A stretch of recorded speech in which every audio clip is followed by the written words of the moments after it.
Good morning to Dr. Hassan and my classmate. Today we will present the topic of week 7 in educational technology, which is projector media. This is our group member, which is me, Chufeng, Kaman and Farisha. So what is projector visual?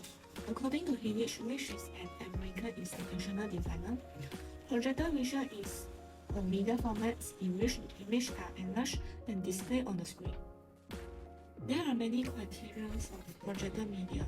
One of the main criteria is projector media produce large image on screen.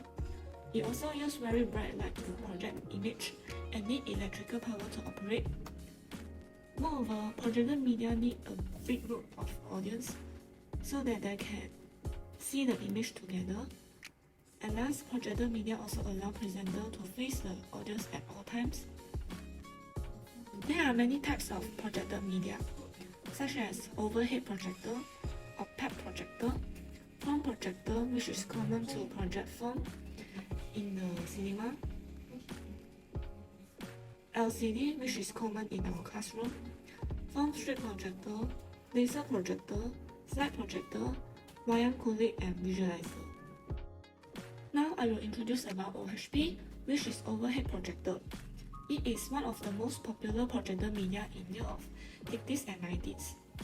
OHP is a versatile presentation tool, which means that it has many uses in our daily life. It is also first projector media in well-lighted room and first presentation media for presenter to face audience. There are three types of overhead projector, which are desktop overhead projector, portable overhead projector, and visualizer. For desktop overhead projector, it is designed rotating head 360 degree, enable all-round projector. It is more heavy compared to other overhead projector. For portable overhead projector, it is designed to be lightweight and easy to carry from one location to another location. For visualizer, it stands with video camera and light, and we can place anything under it will be shown. Next, I will explain about the transparency. Transparency is a page that is transparent and flexible used to place information and images. There are 4 types of transparency, which is write-on, thermal infrared, photocopying, and diatom film.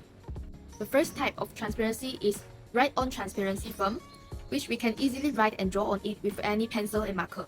Write-on transparency film is made of PVC and PPC, which is polyvinyl chloride and polypropylene carbonate. The texture of this kind of transparency is glossy and coated. The second type is thermal transparency film, which is used in thermal copy machine, and it can be divided into black on clear, black on color, color on clear, and reverse image. Third type of transparency is photocopying transparency film, which is usually made by printing machine. This kind of transparency is used to create clear and see-through images. It is used in high-impact business presentation, eye-catching shop window displays, and can also use in creative art project.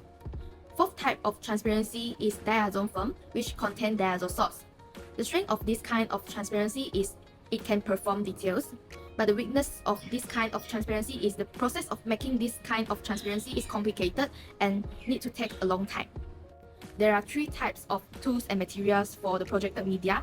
First is the transparency maker as shown in the image below, and also photostat machine and printer. Besides, we have 6 types of transparency design principle. First is one transparency, one idea.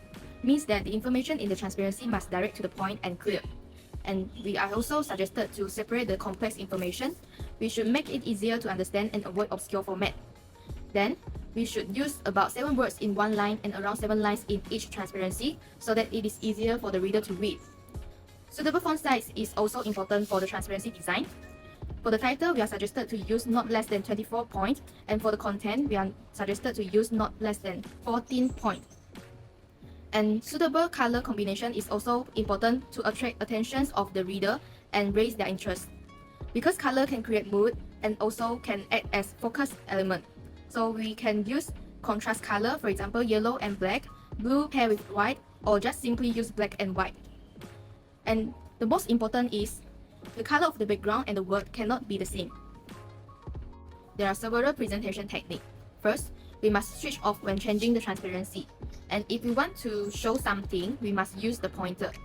And we are suggested to use some techniques, for example, overlay technique, as shown in the image on the right hand side. For this kind of technique, we store the information in the presentation and only call them up when they are needed. And we can also use masking technique as shown in the image on the right hand side. We can create a new shape, for example circle or triangle or rectangle, and fill it with picture and video. OHP and transparency have give many advantages in teaching and learning process. First, transparency can be used rapidly and presentation can be delivered systematically. And the presenter can face the audiences almost all the time because they are not going to write anything on the whiteboard. They already prepare everything. And the presenter have full control of the material. The presentation will be more effective with color and illustration, but we must make sure that we use suitable color combination and did not use too much illustration because it may be distractive. The usage of OHP and transparency in the teaching and learning process can also save our cost and time, and it is also easy to use. For the slide design is actually similar with the transparency design. We must make sure our slide is not too packed with words. Keep the number of words to absolute minimum. Put only important point in the slide. The other things such as the elaboration, we can just present it orally. Second is to minimize the bells and whistles to avoid distracting the viewer. And we are suggested to use template to establish consistent visual format to make our presentation more systematic.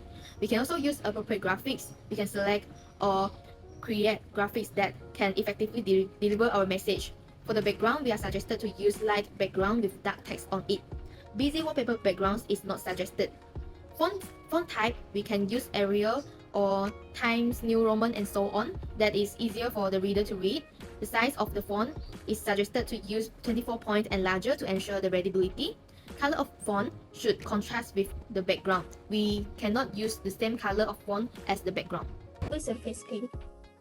For glass with white screen, thick white cloth or canvas with white and smooth surface. Light reflection lower than other white screen, known as all-purpose screen. Next, we have glass beaded screen. Glass beaded screen display better visual than matte screen. It works best in small and long room. It is highly recommended for LCD projector. Lastly, silver surface screen. It is the best screen for continuous color picture. The angle of vision is narrower, used widely in movie theater. After that, screen size. The screen size have to be proportionate to the room and audience size.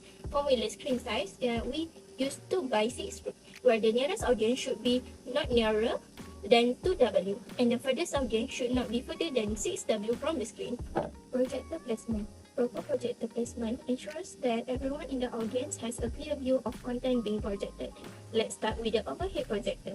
As you can see on the slide, the recommended distance for an overhead projector is 6 feet from the screen.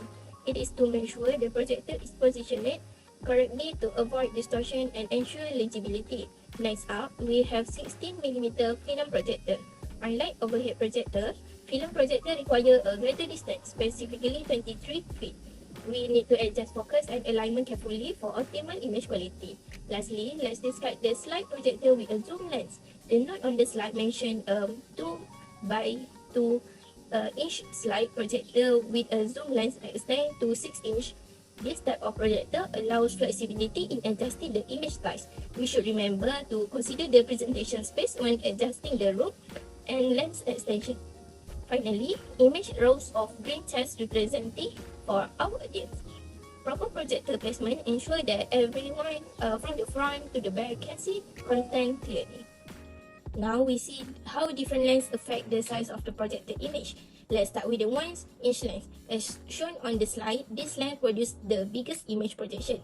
The dashed line rectangle represent the image of the size of the image formed by the 1-inch lens. Next, we have 2-inch lens. This lens creates a smaller image compared to the 1-inch lens. Finally, we have 4-inch lens. This lens results in the smallest image projection. To summarize, the smaller lens yield bigger image. Larger lens produce smaller image. Based on the slide, there are 3 types of projector placement in a different classroom. Our first option is central ceiling placement. In this setup, the projector is positioned in the middle of the room ceiling. The advantages are it is unobstructed view for a student regardless of seating arrangement. It minimizes shadow and glare. But we should consider the installation cost and maintenance access. Next, we have side ceiling placement. Here, the projector is situated to one side of the room. The advantages is it was potentially reduced installation costs, simplified maintenance access. The challenges is viewing angle issues for students seated on the far side. In summary, central ceiling placement balance visibility with practicality, but as a teacher, we should choose based on the specific needs and constraints. There are some advantages and disadvantages for projected media or visual. The first advantages is it is visual grab attention and keep the audience too interested in our lecture. Next, complex ideas are simplified for better understanding. After that, adds a polished professional look to presentation. It also allows for dynamic content like video and animation. Lastly, it can cater to various learning styles and needs. The disadvantages is the equipment malfunction can disrupt the presentation. It is sometimes overly flashy visual can detract from the message. It is also relies on equipment they may fail or require power. It is also too much visual content can overwhelm. And lastly, creating and maintaining visual can be expensive.